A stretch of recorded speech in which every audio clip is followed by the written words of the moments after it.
Hi, everyone, and welcome to Melt the Midlife Middle Moments. I am here today with one of my oldest and dearest friends, Hilary Monaghan. And Hilary became a member and a client of mine back in January with my Melt the Midlife Middle 28-day Jumpstart program. And she's been very successful over the past, I don't know now, 7 months, I guess. No, 8 months, I think we're going on. And so she's been kind enough today to come on and just do a little bit of a Q&A, a little interview with me to tell her story about her intermittent fasting journey, because everybody's is different. And my goal is to bring on different people throughout the day today so that you can have hear some of their different stories from all different people, because everybody's journey is different. So thank you, Hilary, for being here with me tonight. I really appreciate it. So I wanted to ask you, so tell everybody, when did you join the Melt the Midlife Middle program? January 3rd. January 3rd of this year? This past year, right? It's about 8 months ago? Yes. Yes. Awesome. Okay. And why did you decide to join the program?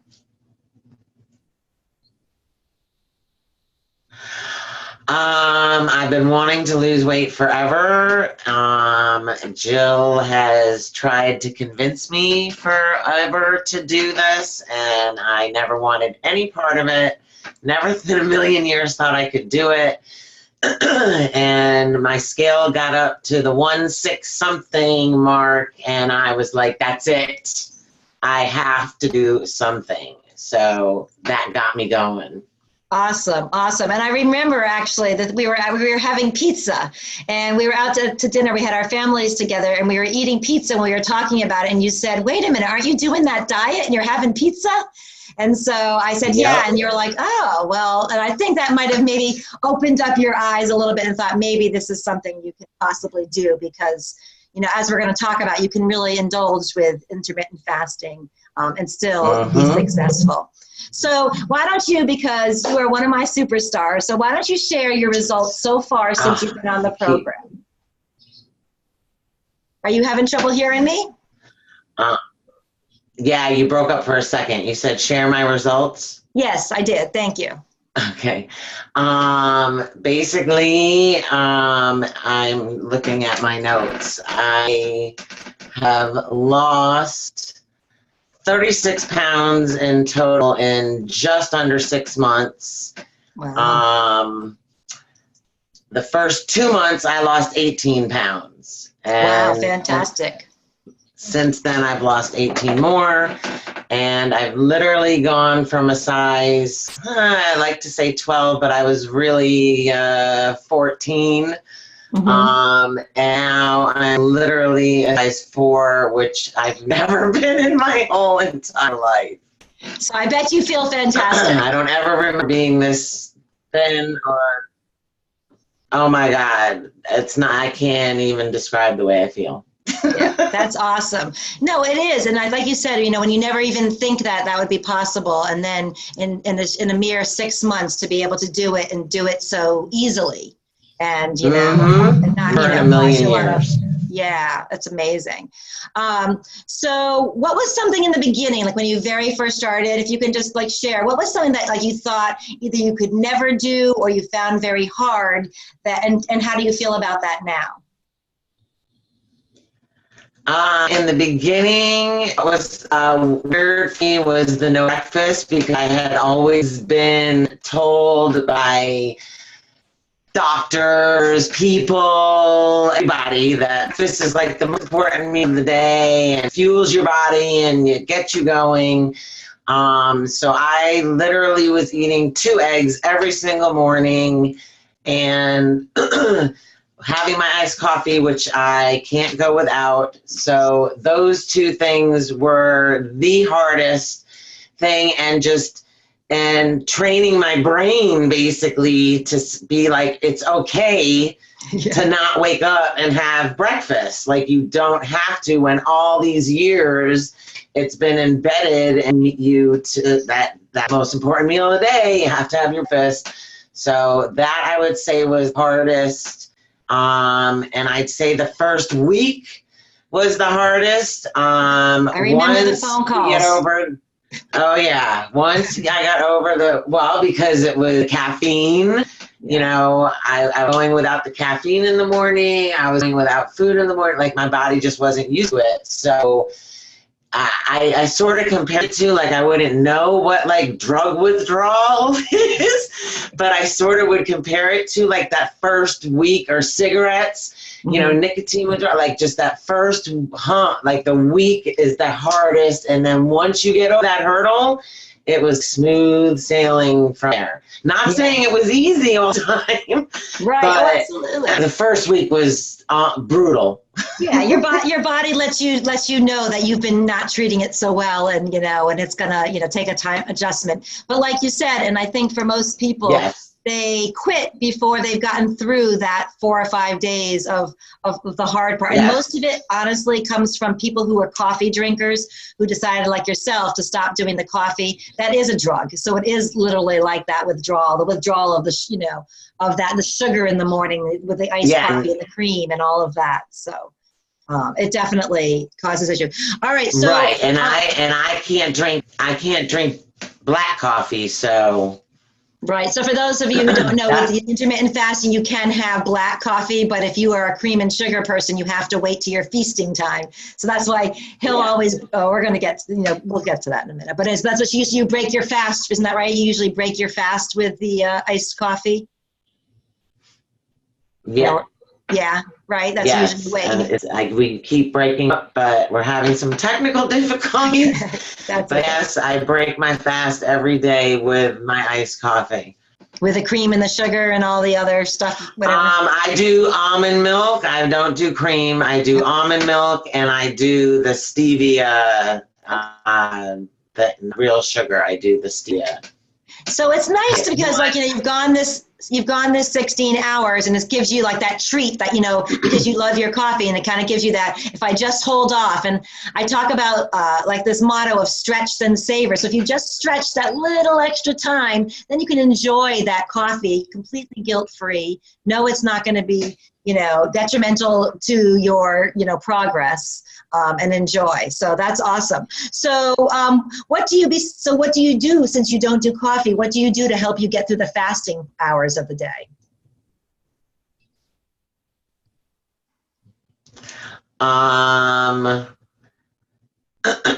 Well, do you put anything in your water? I drink a lot of water, and my first water of the day, I put a drop of peppermint oil in, which supposedly helps serve your appetite.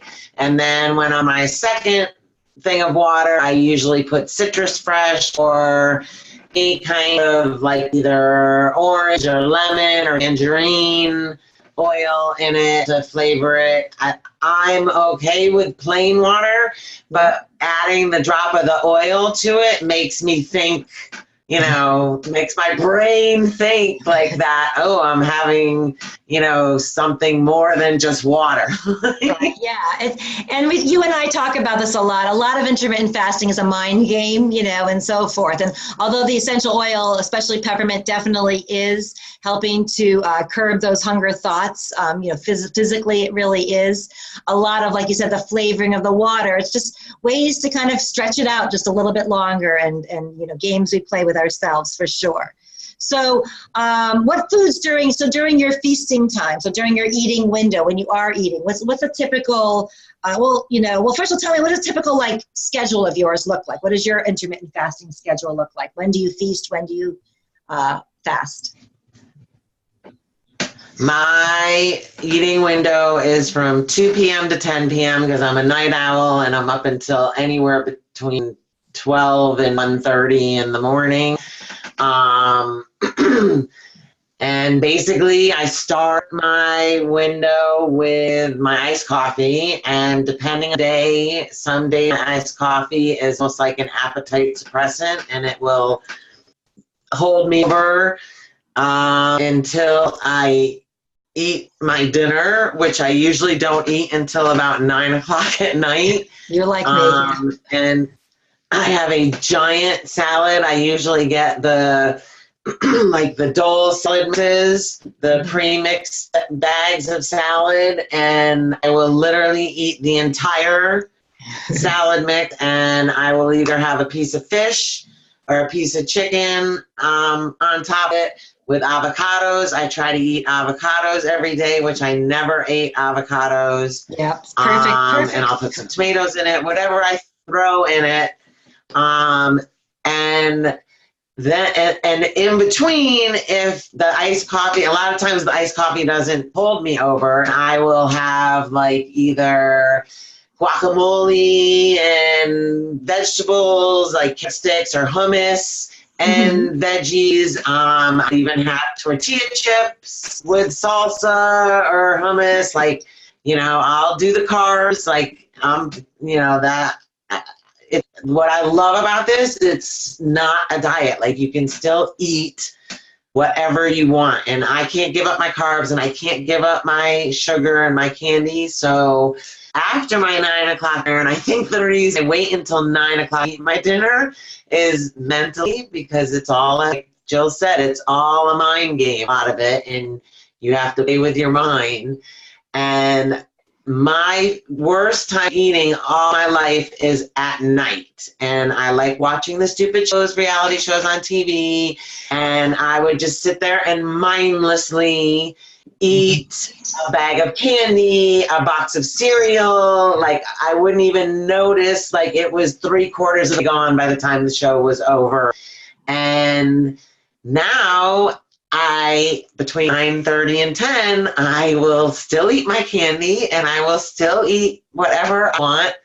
Chocolate, candy, I will have at least 2 to 3 little snacks, but I no longer eat a bag of candy. I will eat, instead of a bag of gummy bears, I will literally eat maybe 8 gummy bears and I'm satisfied, or even 6 and I'm satisfied. And then I'll have like 1 piece of chocolate, where I used to have like 10 pieces of chocolate or whatever it was. It was just mindless eating. I wasn't even hungry. Like, I didn't even realize I'd be satisfied. So that's what I love about this so much. I literally can still eat everything that I want to eat.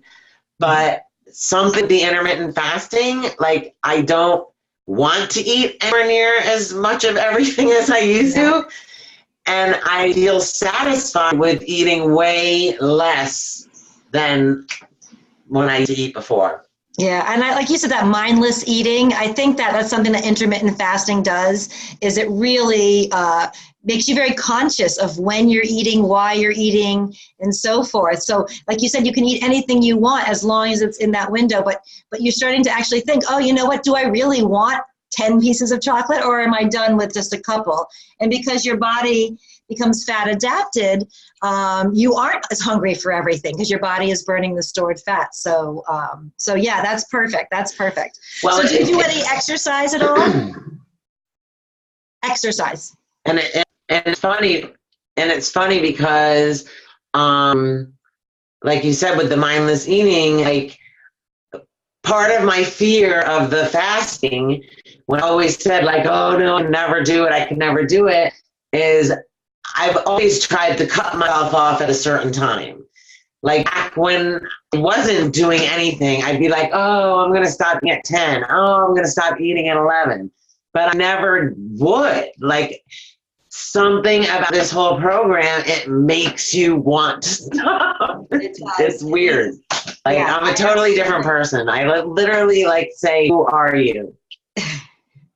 I say it too, because I've known you your whole life, and I say sometimes too, who are you also, when I hear you talk. So it's fantastic. It's amazing. And it's not just about the weight. It's about the control and that feeling of in control of what you're doing, and so forth. I think that really helps us. So tell me about exercise a little bit, Hilary. What do you do for exercise? Well, up till I broke my hip 3 months ago, I was walking every day, at least 5 days, sometimes 6, 7. I would walk at half an hour a day, and like, that's a brisk walk. I walk fast. I'm a fast walker. And then I broke my foot. So I broke my foot on May 15th of this year. So I was in a full boot for oh God, I don't know, 8 weeks, 10 weeks, couldn't walk at all. So I did no exercise at all. And I'd say for the last 4 weeks that I've been out of the boot and walking again, I'm doing my elliptical. I'm up to 25 minutes. Nice. I started it a couple weeks ago, and then not back to my daily walking yet, because it still hurts my foot a little bit. And then I lift weights Monday, Wednesday, Friday, and my free weights, just arms. And that's what about all I do. That's excellent. So during that time when I know that you usually take your dogs for the walk a couple times a day, and walking was such a huge part of your life. So when you had your accident and you weren't able to walk for a couple of weeks, how did your did you gain weight during that time when you couldn't were you still able to stay on the intermittent fasting program? Having trouble again. I totally lost you there. I'm going to try. I heard you something about taking the dogs for walks. I never took my dogs for walks. Oh, you didn't? Oh, I thought that you took them with you. They just right out and. Gotcha. No, I was saying when you were walking the dog. When you broke your foot. When you broke your foot, were you able to still do intermittent fasting easily? When I broke my foot, like how did I find it to do intermittent fasting? Yeah. Is that what you're saying? It wasn't different. It was hard. I couldn't exercise. I totally thought like, oh my God, like I'm going to definitely gain some weight because I'm not exercising, which I didn't. It wasn't really difficult other than the fact that it was killing me that I couldn't walk. Right. Okay. So how do you feel in general about the intermittent fasting life as a lifestyle now? Like, how do you feel about doing this forever? Is this something that you feel confident that you can continue doing intermittent fasting forever? I think so, yes, because like I said before, never in a million bazillion years did I ever think I'd be able to lose the amount of weight that I've lost, and especially being perimenopausal or menopausal. Even I went to see OBGYN for my annual a couple weeks ago. She was shocked that I was even able to lose that amount of weight, with what I'm going through, with my hormones and whatever. She said, normally where I'm at, I'd be totally gaining weight, not being able to lose weight. So that's huge. So yes, I don't think I could ever go back because I've never been the size that even in high school, I was not this size. So I never, ever, ever want to be the size that I was. Right. It feels too good, right? It feels too good. It feels too good. Like I never wanted to be in a bathing suit before. Like anytime all my friends would be like, oh, let's go to the pool or let's go to the beach, I'd be like, okay, I'm wearing shorts. I didn't even own a bathing suit because I didn't even want to try bathing suits on. Now it's like I walk around, I parade around in my bathing suit and love it. I never used to looking at myself in the mirror, get dressed. Now, I love looking at myself in the mirror. It's awesome. That makes me happy. That makes me happy. So Hill, I have one last question for you, and then I'll let you, if there's anything else you want to share, you're welcome to. But specifically the Melt the Midlife Middle program that you did, the first 28 days. Now, for those of you who don't know about my 28-day program, people are in it. There's a private Facebook group, and I don't let people go after 28 days. They still are part of that support group forever. But the 28-day program in the beginning, do you feel like that was a big part in helping you succeed in getting this lifestyle started? Huge. huge part of it. It helped with just, seeing other women also struggling, like with what I was struggling with. You don't feel so alone. Like, even I was wondering like how a virtual support group like was really a help, but it does, because like people give advice, people give, like you post like how people are like, oh, you do it, like, come on, like you're for you. When you do post stuff, like it's a good confidence builder. I don't go on it so much anymore, like now that I'm like beyond my goal weight.